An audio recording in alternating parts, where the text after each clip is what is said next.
الحمدللہ رب العالمین والصلاة والسلام علی سید الانبیاء والمرسلین والعاقبۃ للمتقین اما بعد فاعوذ باللہ من الشیطان الرجیم بسم اللہ الرحمن الرحیم والذین یصلون ما امر اللہ بہ ان یوصل صدق اللہ مولانا العظیم ان اللہ وملائکتہ یصلون علی النبی یا ایھا الذین آمنوا صلوا علیہ وسلموا تسلیما اللہم صل علی سیدنا و مولانا محمد وعلی آل سیدنا و مولانا محمد وبارک وسلم وصل علیہ الصلاۃ والسلام علیک یا سیدی یا رسول اللہ الصلاۃ والسلام علیک یا سیدی یا حبیب اللہ الصلاۃ والسلام علیک یا سیدی یا شفیع المذنبین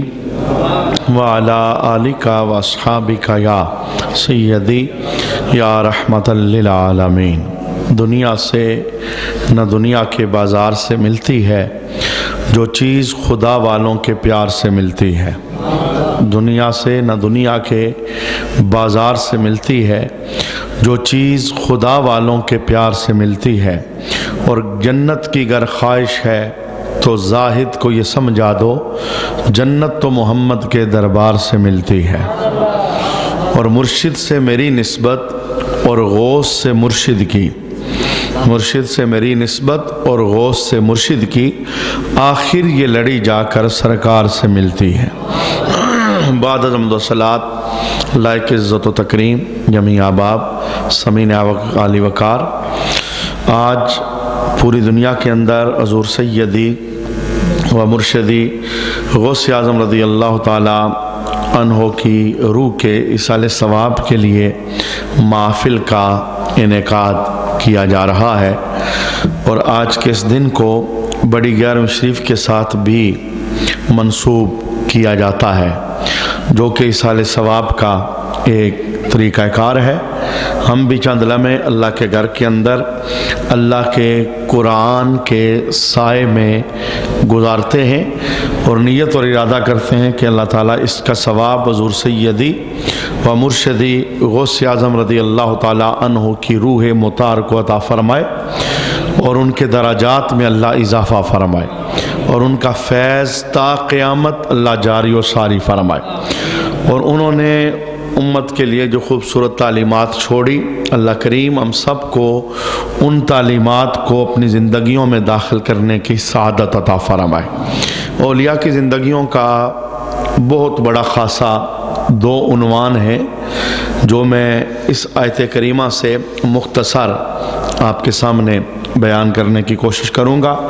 حضور سیدی و مرشدی غوث اعظم رضی اللہ تعالی عنہ، آپ نے بھی ساری زندگی ان دو عنوانات کو اپنی زندگی کے اندر بہت اہمیت دی، اور اس پر بڑی محنت کی، اور لوگوں تک پہنچانے میں آپ نے کوئی کسر باقی نہیں چھوڑی۔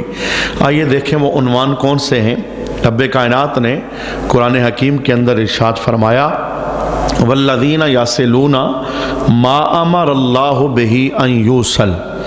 دانا ہیں وہ بندے، لائق ہیں وہ بندے، زیرک ہیں وہ بندے جو ان رشتوں کو جوڑ کے رکھتے ہیں جن کے جوڑنے کا اللہ نے حکم ارشاد فرمایا ہے۔ امام فخر الدین رازی کہتے ہیں کہ دو رشتے جنہیں جوڑنے کا اللہ رب العالمین نے حکم ارشاد فرمایا، پہلا رشتہ ہے اللہ کے ساتھ، اور دوسرا رشتہ ہے نبی کے ساتھ۔ اللہ کی ذات کے ساتھ رشتہ، اسے جوڑنے کا قرآن حکم دے رہا ہے، اور دوسرا نبی کی ذات کے ساتھ رشتہ استوار کرنا، مستحکم کرنا، مضبوط کرنا، اسے جوڑنے کا قرآن حکیم ہمیں حکم دے رہا ہے۔ تو حضور سیدی و مرشدی غوث اعظم رضی اللہ تعالی عنہ کی پوری زندگی آپ اس کا مطالعہ کریں، آپ کو اللہ رب العالمین کی ذات کے ساتھ وابستگی وہ بڑی پختہ نظر آئے گی۔ آپ کی زندگی کا خاصہ ہی یہ تھا، یعنی شب و روز اللہ کی رضا میں بسر ہوتے تھے۔ بلکہ جب آپ نے دنیا سے پردہ کیا تو آپ کے محبت کرنے والے لوگ آپ کے پاس کھڑے تھے، آپ کے گھر والے، آپ کے بیٹے، دیگر عزیز اقارب، تو جب آپ دنیا سے جانے لگے تو آپ کی لبوں پر جو آخری کلمات تھے وہ کون سے تھے؟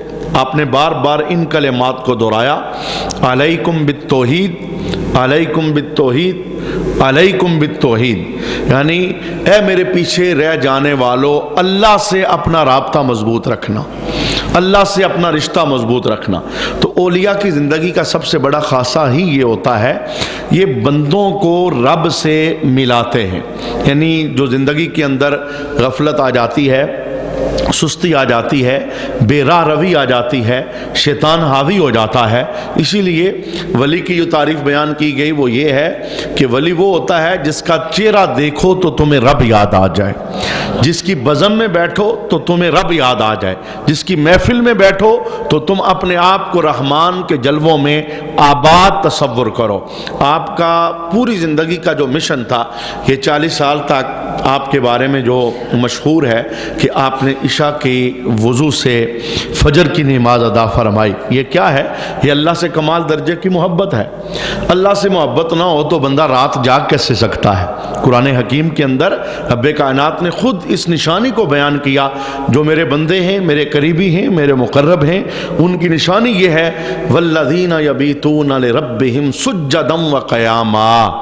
تم ان کی راتوں کو دیکھو، یا سجدے میں بسر ہوں گی یا قیام میں بسر ہوں گی۔ یعنی یہ اللہ کے پیاروں کی نشانی ہے، وہ اللہ کے ساتھ اتنا مضبوط ہوتے ہیں اور اتنا زیادہ وابستہ ہوتے ہیں، اتنے جڑے ہوئے ہوتے ہیں، ان کی راتیں پوری کی پوری وہ رب کے لیے ہوتی ہیں۔ اور اگر آپ ان کی زندگی کے صبح کے اجالے دیکھیں، اس کے اندر بھی خشیت ہوتی ہے، ڈر ہوتا ہے، خوف ہوتا ہے، اللہ رب العالمین کے ساتھ تعلق کی مضبوطی ہوتی ہے۔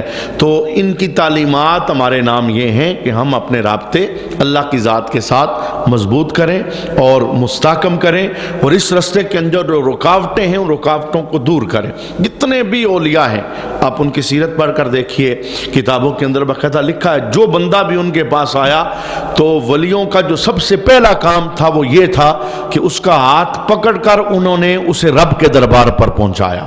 یہ سب سے پہلا کام ہوتا ہے اولیاء کا، اللہ کے پیاروں کا، چونکہ وہ اللہ تعالیٰ کے ساتھ بندوں کو جوڑنے کے لیے منتخب شدہ لوگ ہوتے ہیں۔ حضرت سیدنا ابراہیم بن ادم رحمۃ اللہ تعالیٰ علیہ، آپ کے پاس ایک جوان آیا اور اس نے آ کے یہ مسئلہ آپ سے پوچھا کہ حضور دل مردہ ہو جاتے ہیں تو دلوں کی مردگی کی وجہ بتائیں۔ تو آپ نے دلوں کی مردگی کی 7 وجوہات بیان کی تھی، 2 جو ہماری اس گفتگو کے ساتھ تعلق رکھتی ہیں، میں ان کی طرف اشارہ کرنے لگا ہوں۔ پہلی وجہ حضرت ابراہیم بن ادم رحمۃ اللہ تعالیٰ علیہ نے دلوں کی مردگی کی یہ بیان کی تھی، آپ نے کہا تھا کہ دل تب مردہ ہوتے ہیں جب لوگ اللہ سے محبت کا دعویٰ تو کریں، اللہ کو ماننے کا دعویٰ تو کریں، پر اللہ کی بات نہ مانیں۔ یہ کہیں کہ ہم نے اللہ کو مانا ہے پر اللہ کی نہ مانے۔ جب یہ انداز آ جائے، جیسے ہمارے ہاں مسلمانوں کی ایک اکثریت ہے، پوچھو بھئی کیا ہو، کہتے ہیں مسلمان، کلمہ پڑھا ہے، آئی ڈی کارڈ دیکھ لو، پاسپورٹ دیکھ لو، لیکن مسلمانی زندگی سے نظر نہیں آتی۔ جھوٹ بولتے ہیں، غیبت کرتے ہیں، وعدہ خلافی کرتے ہیں، عیب جوئی کرتے ہیں، تہمتیں لگاتے ہیں، ایک دوسرے کا حق مارتے ہیں، بدخوئیاں، کیا کیا گناہ زندگی کے اندر داخل ہیں۔ بتائیے اگر بندہ رب کی ماننے والا ہوتا تو اس کی زندگی اجلی نہ ہوتی، روشن نہ ہوتی، منور نہ ہوتی، اس کی زندگی کو دیکھ کر لگتا کہ یہ بندہ اللہ سے ڈرنے والا ہے، خوف خدا رکھنے والا ہے۔ تو حضرت ابراہیم بن ادم کہتے ہیں کہ دل مردہ ہو جاتا ہے، اور اس کی مردگی کی سب سے پہلی وجہ یہ ہے جب بندہ رب کو مانے اور رب کی نہ مانے۔ اور زاویہ کے مصنف بہت خوبصورت جملہ ارشاد فرماتے ہیں، آپ فرماتے ہیں کہ ڈاکٹر محمد اشفاق کہ ہماری خوش قسمتی ہے کہ ہم نے اللہ کو ایک مانا، ہماری خوش قسمتی ہے کہ ہم نے اللہ کو ایک مانا، پر ہماری بدبختگی ہے کہ ہم نے اس کی ایک نہیں مانی۔ اس کو تو ہم نے ایک مانا، لیکن اس نے جو کہا وہ ہم نے نہیں مانا۔ تو اولیاء کی زندگیوں کا جو سب سے پہلا تربیت والا انداز ہوتا ہے وہ یہی ہے، وہ بندوں کو رب سے جوڑتے ہیں، بندوں کو رب سے ملاتے ہیں۔ اور حضور سیدی و مرشدی غوث اعظم رضی اللہ تعالی عنہ کی پوری زندگی اس کام کے اندر گزری۔ آپ کی زندگی کا اول حصہ دیکھیں، درمیانی حصہ دیکھیں، جوانی دیکھیں، آخری حصہ دیکھیں، راتوں کو دیکھیں، قرآن کی تلاوت کو دیکھیں، نوافل کو دیکھیں، تہجد گزاریوں کو دیکھیں، آپ سب سے ایک ہی نتیجہ اخذ کریں گے کہ آپ اللہ کی ذات کے ساتھ کتنے وابستہ تھے، کتنے مستحکم تھے۔ یہ کوئی چھوٹی کمال کی بات ہے کہ آپ جب درس قرآن ارشاد فرماتے تھے تو آپ کے درس قرآن کے اندر 70 ہزار لوگوں کا اجتماع ہوتا تھا، اور ٹیلی فون اور کمیونیکیشن یہ کسی طرح کی کوئی ترقی نہیں تھی، یعنی آج سے 900 یا 1000 سال پہلے کی بات ہے، یہ تو ایجادات ہی نہیں تھی، اسپیکر نام کی کوئی چیز نہیں تھی، لیکن 70,000 کا مجمع آپ کے درس قرآن کے اندر حاضر ہوتا تو یہ آپ کی زندہ کرامت تھی۔ جو اس مجمع کا آخری بندہ ہوتا وہ بھی کہتا تھا کہ غوث اعظم میرے کانوں میں آ کے تقریر کر رہے ہیں، یعنی ان کی آواز کو اللہ سب تک پہنچا دیتا، اور ان کی آواز کو اللہ ہر کان تک پہنچا دیتا۔ تو اولیاء کی زندگیوں کا سب سے بڑا خاصہ یہ ہے، یہ بندوں کو اللہ سے ملانے آتے ہیں، اور ان کی صحبت میں بیٹھنا اور ان کی صحبت حاصل کرنا، اس کا بھی مقصود یہی ہونا چاہیے۔ دیکھیے جس پرفتن دور کے اندر ہم اس وقت سانس لے رہے ہیں، ہمارے لوگ اولیاء کے ساتھ وابستہ کیوں ہوتے ہیں، کیوں جڑتے ہیں؟ ان میں سے بہت کم ایسے لوگ ہیں جن کے مقاصد ہی ہوتے ہیں میں اللہ تک پہنچ جاؤں، شیطان میرا دشمن ہے، اس کے خلاف میں جہاد کروں، غفلت کے پردے اٹھ جائیں۔ وگرنہ ہمارے لوگوں کا اولیاء کے ساتھ جڑنا دور حاضر کے اندر وہ دنیاوی منفعتیں اور دنیاوی مقاصد ہوتے ہیں، کوئی کیا چاہتا ہے، کوئی کیا چاہتا ہے، لیکن ولی اور اللہ کا جو پیارا بندہ ہے اس کے ساتھ جڑنے کا سب سے پہلا جو مقصد ہوتا ہے وہ یہی ہوتا ہے کہ بندہ رب کے دربار میں پہنچے، بندہ اللہ رب العالمین کی معرفت حاصل کرے، اپنے ٹوٹے رابطے رب سے بحال کرے۔ اور اگر کسی ولی کے ساتھ بندہ منسلک ہے، بے نمازی ہے، حضور غوث اعظم رضی اللہ تعالی عنہ سجدے کی کتنی تاکید کرتے تھے۔ آپ کا یہ جملہ سنیں، چونکہ آپ کی حنبلی فقہ ہے، اور فقہ کے اعتبار سے جو آپ کا فتویٰ ہے وہ انہی لوگوں کے لیے ہے جو آپ کی فقہ کو فالو کرنے والے ہیں، ہم چونکہ حنفی ہیں تو لیکن ایک فتویٰ تو ہے اور سنانے کے قابل ہے۔ آپ یہ فتویٰ دیا کرتے تھے، آپ فرماتے تھے جو بندہ بے نماز ہے وہ مر جائے تو اسے مسلمانوں کے قبرستان میں دفن نہ کرنا، یعنی بے نماز کے خلاف کتنی بڑی نفرت تھی آپ کو۔ اور ہمارے لوگوں نے حضور غوث اعظم رضی اللہ تعالی عنہ کے ساتھ تعلق فقط 11ویں تک محدود رکھا ہے، لنگر بنا لیا، کھا لیا، بات ختم ہوگی، نہیں، یہ تو ایصال ثواب کا ایک ذریعہ ہے، لیکن جو مقصد ہے وہ یہ ہے کہ ان کی تعلیمات کو فالو کیا جائے۔ یعنی آپ بتائیں وہ بندہ خود کتنا بڑا نمازی تھا جو یہ کہہ رہا ہے اور فتویٰ دے رہا ہے کہ بے نماز اتنی نحوست رکھتا ہے اسے مسلمانوں کے قبرستان میں دفن نہ کرنا۔ اگرچہ ہمارے ہاں یہ فتویٰ یہ ہے کہ بے نماز ہونے سے بندہ کافر نہیں ہوتا، کوئی بھی کبیرہ گناہ کرنے سے بندہ کافر نہیں ہوتا، مسلمان ہی رہتا ہے۔ اگر وہ مسلمان ہے سزا تو ہے، عذاب تو ہے جو اللہ کے ہاں مختص ہیں اور لکھے جا چکے ہیں، ان عذابوں سے، ان سزاؤں سے اس بندے کو گزرنا پڑے گا، بلکہ بے نماز ہونا یہ واحد سزا ہے، جیسے ہی موت آتی ہے سزا شروع ہو جاتی ہے۔ باقاعدہ حدیث شریف کے اندر 4 سزائیں موت کے وقت، 4 سزائیں قبر کے اندر، 4 سزائیں قبر سے اٹھتے وقت، 4 سزائیں حشر کے اندر، یہ 12 سزائیں بے نمازی کو یہ رسول اللہ کی مبارک حدیث بیان کرتی ہے۔ تو آپ اللہ رب العالمین کی ذات کے ساتھ کتنے وابستہ تھے اور کتنے مستحکم تھے، اور آپ جن شاگردوں کو پڑھاتے ہیں، یعنی جو آپ کے شاگرد تھے ڈائریکٹ جنہیں آپ نے پڑھایا ہے، ان کی تعداد تقریباً 1 لاکھ بنتی ہے۔ یہاں سے یہ پتہ چلتا ہے کہ علم کے ساتھ آپ کو کتنا پیار تھا، کتنی محبت تھی۔ تعلم، پڑھنا پڑھانا، سیکھنا سکھانا، قرآن سکھانا، بزموں کے اندر قرآن کی صدا لگانا، کتنا پیار تھا آپ کو۔ 1 لاکھ شاگردوں کو ڈائریکٹ حضور غوث اعظم رضی اللہ تعالیٰ عنہ نے تعلیم عطا فرمائی، اور پھر جو درس قرآن کے محفلوں کے اندر سیکھنے والے تھے وہ تو کتنی تعداد کے اندر تھے، وہ گنتی کے اندر نہیں آنے والے۔ تو ولیوں کی زندگی کا جو پہلا پیغام ہے، اپنے ٹوٹے رابطے اللہ سے بحال کیے جائیں۔ اچھا یہ کیسے پتہ چلے؟ محفل کے اندر جتنے آپ بیٹھے ہیں، تھوڑی دیر کے لیے ہم اپنے آپ کو چیک کرتے ہیں کہ ہمارا رابطہ اللہ سے مضبوط ہے کہ نہیں، ہمارا رشتہ اللہ سے مضبوط ہے کہ نہیں. کیونکہ ہر بندہ نا اپنی ذات کا جواب دہ ہے. میں اپنے متعلق، سب سے پہلے میں اپنے متعلق سوچوں تو پھر بعد میں میری انگلی کسی اور طرف اٹھے گی. تو ایسے ہی ہر بندہ سب سے پہلے اپنے گریبان کے اندر جھانک کر دیکھے کہ میں کامیاب ہوں یا نہیں. اگر میں کامیاب ہوں تو پھر میں اب اگلا قدم اٹھاؤں گا. اچھا، ملا علی قاری نے مرقات کے اندر بہت خوبصورت جملہ ارشاد فرمایا. آپ ارشاد فرماتے ہیں جو بندہ یہ دیکھنا چاہتا ہے کہ میرا رشتہ اللہ سے مضبوط ہے کہ نہیں، یعنی وہ میرا اللہ ہے، میں اس کا بندہ ہوں، وہ میرا خالق ہے، میں اس کی مخلوق ہوں، مخلوق ہونے کے اعتبار سے اس نے تو رشتہ خوب نبھایا ہے، اس نے تو اتنا خوب نبھایا ہے، اپنوں کو بھی دیتا ہے اور غیروں کو بھی عطا فرماتا ہے، ماننے والوں کو بھی دیتا ہے، منکروں کو بھی دیتا ہے.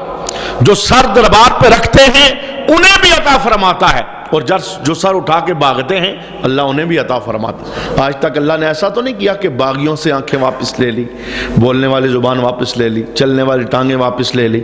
نہیں، انہیں بھی یہ نعمتیں اللہ نے برابر دے رکھی.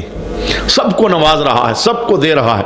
اتنا بڑا داتا، اتنا بڑا عطا کرنے والا، سخیوں کی دنیا کے اندر کوئی سخی نہیں جو رب کی جود کا مقابلہ کر سکے، رب کے جود و سخاوت کا مقابلہ کر سکے، جس کے عطا کا دریا اتنا ہے، سمندر اتنا ہے کہ ہر ایک کو برابر میسر آ رہا ہے، ہر ایک کو برابر. خزانے کتنے ہیں، طاقتیں کتنی ہیں، جناب عالی اندازے سے سب کچھ باہر ہے. تو اللہ رب العالمین نے نوازا ہے اور خوب نوازا ہے. اس نے نوازنے میں کوئی کمی چھوڑی مجھے، آپ کو، سب کو، آنے والے، غیر حاضر ہونے والے، سر رکھنے والے، بھاگ جانے والے، باغی، منکر، جتنے بھی ہیں سب کو برابر دیا ہے اور بہت زیادہ دیا ہے. گننا چاہیں تو ہم اس کی نعمتوں کو گن سکتے، لیکن ملا علی قاری مرقات کے اندر کہتے ہیں یہ کیسے پتا چلے کہ بندہ ہونے کے ناطے میں نے رشتہ جوڑا ہوا ہے، مخلوق ہونے کے ناطے میں نے رشتہ جوڑا ہوا ہے. تو آپ کا بڑا خوبصورت جملہ ہے. آپ فرماتے ہیں میں ایک ترازو بتاتا ہوں، اس ترازو پہ اپنے آپ کو چیک کرو. وہ ترازو یہ ہے، جہاں تمہیں اللہ بلائے اگر وہاں تم نظر آؤ، اور جہاں سے اللہ تمہیں روکے اگر تم رک جاؤ، سمجھ لو کہ تم نے اللہ سے اپنا رشتہ مضبوط رکھا ہوا ہے. جہاں اللہ تمہیں بلاتا ہے، اللہ بلاتا ہے 5 ٹائم مسجد آؤ تو تمہیں نظر آنا چاہیے. اللہ بلاتا ہے حلال کھاؤ تو تمہیں حلال جگہوں پہ ہی نظر آنا چاہیے. اللہ روکتا ہے حرام سے رکو تو تمہیں حرام کے ہر فعل سے اپنے آپ کو بچانا چاہیے. تو گویا جہاں جہاں رب بلائے اگر وہاں پر بندہ نظر آئے، اور جہاں جہاں سے اللہ روکے اگر رک جائے، تو بندہ سمجھے کہ میں نے اللہ کے ساتھ اپنے رشتے کو مضبوط رکھا ہوا ہے. تو بہت نازک دور ہے جہاں سے ہم گزر رہے ہیں. فارمیلٹی کے طور پر کلمہ ہے، کلمہ زندگیوں کے اندر اترا ہوا نہیں. اکثریت مسلمانوں کی یہ کہانی ہے، بس وہ مسلمانوں کے محلے میں رہتے ہیں، اذانیں سنتے ہیں، نمازیں سنتے ہیں، جمعے میں کبھی کبھار آ جاتے ہیں، بس اتنا سارا قرآن ان کے گھر میں پڑا ہوا ہے، اوپر الماری میں بند کر کے رکھا ہوا ہے. یہ مسلمانی ہے دور حاضر کے مسلمانوں کی. تو جناب علی حضور سیدی و مرشدی غوث اعظم رضی اللہ تعالی عنہ، آپ کی زندگی کا سب سے بڑا سبق بندوں کو اللہ سے ملانا، بندوں کو اللہ سے. اچھا، دوسرا سبق جو قرآن پاک نے بھی کہا کہ دانا لوگوں کی نشانی یہ ہے، اس دوسرے رشتے کو جوڑ کے رکھتے ہیں. وہ رشتہ کون سا ہے؟ نبی کا امتی کے ساتھ، نبی کا امتی کے ساتھ محبت والا رشتہ، پیار والا رشتہ. حضور سید و مرشد غوث اعظم رضی اللہ تعالی عنہ نے ساری زندگی رسول اللہ صلی اللہ علیہ وآلہ وسلم کی محبت کا درس اپنے پاس بیٹھنے والوں کو دیا. حضور کے پیار کا، یہ ان کا تعلق حضور کے خاندان میں سے، اسنی اور حسینی سید ہیں، یعنی حضور کے آل پاک میں سے، حضور کا مبارک خون ہے. اور ظاہر بات ہے جس بندے کی رگوں کے اندر رسول اللہ کا پیارا خون ہو، وہ حضور رحمت عالم کا پیار سینے میں کتنا رکھتا ہے، محبت سینے میں کتنی رکھتا ہے. ظاہر ایک وہ ہے جو خالی کلمہ پڑھنے والا امتی ہے، اور ایک وہ ہے جو امتی بھی ہے اور نبی کا گھر والا بھی ہے، نبی کی آل میں سے بھی ہے. اور نبی کریم علیہ السلام کا خون مبارک اس کی رگوں کے اندر موجود ہے، وہ حضور کے ساتھ کتنی محبت اور کتنا پیار کرتے ہوں گے۔ لہٰذا یہ دوسرا سبق جو آپ کی زندگی کا بڑا عام سبق ہے، اپنے تعلق اپنے نبی کے ساتھ مضبوط رکھیے۔ بے شمار طریقے ہیں، صرف 2 طریقے آج کی اس بزم کے اندر مختصر ہم دعا کی طرف بڑھتے ہیں۔ صرف 2 طریقے نبی کے ساتھ تعلق مضبوط کرنے کے لیے، یہ محفل پاک یہاں انعقاد پذیر ہے۔ وہ مسلمان جس کی زندگی کے اندر ابھی تک یہ روٹین نہیں ہے کہ وہ ہر چڑھتے سورج کے ساتھ اپنے نبی پر درود و سلام پڑھتا ہے، یہ روٹین جس کی زندگی میں ابھی تک نہیں ہے، تو حضور کے ساتھ تعلق مضبوط کرنے کا سب سے پہلا ذریعہ یہ ہے رج رج کے محبوب پہ درود و سلام پڑھا جائے۔ یہ ایک ایسا خوبصورت وظیفہ ہے، ہر حال میں یہ قابل قبول ہے۔ اور اتنا بڑا امام ابن حجر اسقلانی آپ فرماتے ہیں کہ اللہ تعالیٰ جو درود بھیجتا ہے، ہم پڑھتے ہیں، اللہ درود بھیجتا ہے، وہ خالق ہے اپنی شانوں کے ساتھ۔ تو آپ نے وہاں پر ایک جملہ لکھا کہ اللہ تعالیٰ کے درود پڑھنے کا انداز کیا ہے؟ تو ابن حجر اسقلانی کہتے ہیں کہ اللہ کے درود پڑھنے کا انداز یہ ہے کہ اللہ فرشتوں کی محفل سجا کے محبوب کی تعریف بیان کرتا ہے۔ تو یہ بڑا عام کام ہے، بڑا اونچا کام ہے، فرشتے کرتے ہیں، اللہ رب العالمین نے ہمیں حکم ارشاد فرمایا ہے، ہر ایمان والے کی زندگی کا یہ وظیفہ ہونا چاہیے۔ اور صحابہ کے لبوں پر رسول اللہ صلی اللہ علیہ وسلم پر درود و سلام یہ جاری و ساری رہتا تھا۔ یہ حضور کے ساتھ تعلق مضبوط کرنے کا پہلا طریقہ حضور پر درود و سلام۔ اور دوسرا طریقہ اپنے دلوں سے گرد اتار کر، میل اتار کر، زنگ اتار کر، غفلت اتار کر سونے مصطفیٰ کی محبت داخل کرنے کی کوشش کریں۔ یہ جو حضور کی محبت ہے نا، یہ کسی بازار کسی دکان سے نہیں ملتی، اور یہ خود بخود آنے والا سبق بھی نہیں ہے۔ یہ آپ کہیں جی خود بخود آ جائے گی، چلے میرے اندر آ جائے گی، بچے کے اندر آ جائے گی، بیٹے کے اندر آ جائے گی، نہیں، یہ وہ عنوان ہے جو خود لانا پڑے گا۔ اس کے لیے محنت ہے، اور اگر اس کے لیے محنت نہ ہوتی تو رب کائنات قرآن پاک کے اندر نبی کی آل کے متعلق اللہ تعالیٰ محبت کرنے کا حکم نہ دیتا۔ جو کرنے کا حکم دیا تو معنی یہ تھا یہ چیز کرنے والی ہے، یہ داخل کرنے والے، اور خود رسول اللہ اپنی زبان سے جملے نہ بولتے۔ رسول اللہ نے ہم سب کی ڈیوٹی لگائی۔ وہ کون سی ڈیوٹی تھی؟ فرمایا سب سے پہلی میری ڈیوٹی تمہارے نام یہ ہے کہ اپنی نسلوں کو، اپنی اولادوں کو مجھ محمد کی محبت سکھاؤ۔ گویا یہ کوئی سیکھنے والا کام ہے؟ اگر یہ خود بخود آنے والی چیز ہوتی تو پھر یہ جملہ اس کا کوئی معنی نہیں تھا۔ فرمایا اپنی اولادوں کو مجھ محمد کا پیار سکھاؤ، اور دوسرا جملہ فرمایا اپنی اولادوں کو میری آل کا پیار بھی سکھاؤ۔ میرا پیار، میری آل کا پیار، یہ اپنی اولادوں کو سکھاؤ، یہ ان کی گٹی میں ڈالو۔ صحابہ کرام ان کی زندگیوں کا سب سے بڑا خاصہ یہ تھا، وہ ہر چیز سے بڑھ کر رسول اللہ سے پیار کرتے تھے۔ مجھے بتائیں آپ اسے کیا جملہ دیں گے؟ بندہ جناب غار کے اندر ہے، سوراخ پہ اس نے پاؤں رکھا ہوا ہے، اس کی گود میں رسول اللہ کا مبارک سر ہے، اور مسلسل سانپ اسے ڈس رہا ہے، اور زہر برابر جسم میں چڑھ رہا ہے، اور بندہ حرکت نہیں کر رہا، آنکھوں سے آنسو نکل آئے اور وہ آنسو رسول اللہ کے چہرے پر گرتے ہیں، بندہ حرکت نہیں کر رہا۔ کیوں حرکت نہیں کرتا؟ میں حرکت کروں گا تو یار کی نیند خراب ہو جائے گی۔ یہ محبت کا بڑا اعلیٰ قسم ہے محبت کی۔ درد برداشت، چبھن برداشت، زہر برداشت، مسلسل وہ زہر جو موت بھی دے سکتا ہے، لیکن آپ حرکت نہیں کر رہے چونکہ ٹوٹ کر رسول اللہ سے پیار کرتے ہیں۔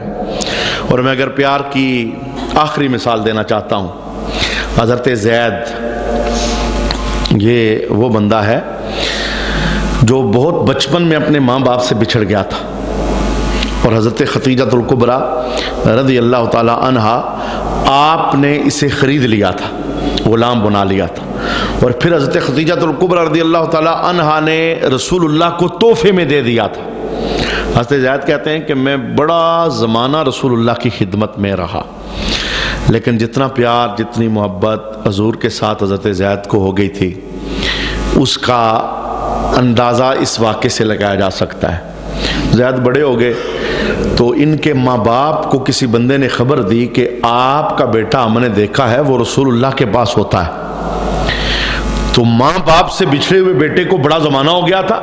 اب ماں کتنی تڑپ رکھتی ہے بیٹے کے لیے دل میں، باپ کتنی محبت اور شفقت رکھتا ہے بیٹے کے لیے دل میں۔ گم شدہ بیٹا زمانہ ہو گیا تھا جس کی شکل نہیں دیکھی تھی، ماں باپ کو پتا چلا رسول اللہ کے پاس ہمارا بیٹا ہے، تو یہ لینے کے لیے حضور کے دربار میں آ گئے اور آ کے انہوں نے رسول اللہ سے ملاقات کی۔